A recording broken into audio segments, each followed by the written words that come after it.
More on that. The Kremlin has urged caution about nuclear rhetoric after President Trump ordered that repositioning of U.S. nuclear submarines. And joining us to discuss this and more is Kevin Aucoin, former lead intelligence surveillance and reconnaissance coordinator for the U.S. Army and the host of the podcast This Week Explained. Good to have you with us, Kevin. It's good to be here. Thank you. Now, how do the Kremlin's remarks sit with you, considering Russia on Monday also said it would not abide by the, albeit now defunct, nuclear weapons treaty that the Soviet Union had signed with the U.S. and others? Do you feel that Putin is posturing here, or, I mean, how seriously should the U.S. take this kind of move? Well, look, anytime we're talking about nuclear weapons and the use of those weapons anywhere, whether it's Europe, the continent of Asia, the United States, or even in the continent of Africa, we should always take it very seriously. These threats are serious. We do not want to see another nuclear weapon used anywhere across the world. So first of all, maybe let's get off social media and talking about how we're maneuvering nuclear-powered or submarines that have nuclear weapons on them. And then secondly, it's funny to me that Russia wants to talk about rhetoric. Look, they are the ones that started this war in Ukraine. Shortly after that, the nuclear saber rattling had intensified, and it's become their rhetoric to get NATO to stay out of this war. Every time NATO wants to do something, every time the United States wants to do something to help Ukraine in fighting this war, it is always Russia who brings up nuclear weapons and how they would use a nuclear weapon in this situation. Yeah, the tone is almost ironic, it seems, but considering that plus U.S. Special Envoy Steve Witkoff's expected trip to Russia,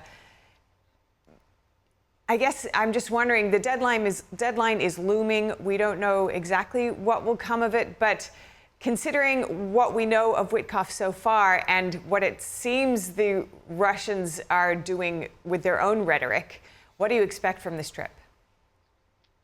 Look, I don't expect much, but what I'm thinking here is that Special Envoy Witkoff is going to give Russia some leanings towards what the U.S. will consider as far as what they will allow towards Russia during these peace agreements. One of those being the release of sanctions. So to cut off all the sanctions, or a lot of the sanctions that they've put on Russia. That is something that I say on my podcast This Week Explained a lot, that sanctions really aren't working. It's a wartime economy for Russia, and they've also been able to bypass those sanctions by selling oil and energy to other countries like China and India. But something else that Special Envoy Witkoff may give to Russia is the United States approval or recognition that Crimea is now a Russian state or is part of the Russian Federation. That is something that Europe will not give into. That's something that Ukraine says is off the table. So it'll be interesting to see what comes out of these talks. If Witkoff does give some of that indication that maybe Crimea is on the table, I think that's something that Putin can take back to the Russian people and say, look, we have actually become victorious in this special military operation that's gone on since 2022. Fascinating thought there. And in terms of if the ceasefire does not go through, I mean, you've mentioned sanctions haven't been working. We're seeing secondary sanctions being levied or being threatened as well. Could that potentially turn the dial? Or, I mean, what do you expect if there's no ceasefire? Yeah, well, I would hope that more pressure from U.S. President Trump, more support for Ukraine. I think the only way to get Russia to the negotiating table in good faith is for that support to Ukraine.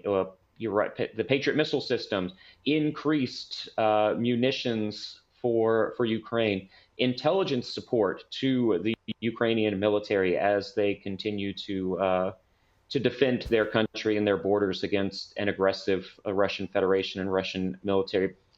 But also maybe take the handcuffs off of Ukraine, allow them now to have those munitions, increase the munitions, and to use those within Russian territory. that may start something within the Russian Federation or the Russian people as an uproar against this war now. Now, there also could be some repercussions to that. If that does happen, Russia obviously is going to do some more saber rattling, but as well, Russia could come to the negotiating table. They could do it in good faith and agree to a peace deal that both sides will capitulate on some things, but that they both can agree to. Well, the deadline is coming up real fast, August 8th. We'll be watching this closely. Thank you so much for your insights and your time today, Kervin Aucoin. Good to speak with you. Always a pleasure to be here, and as always, stay safe out there. And you.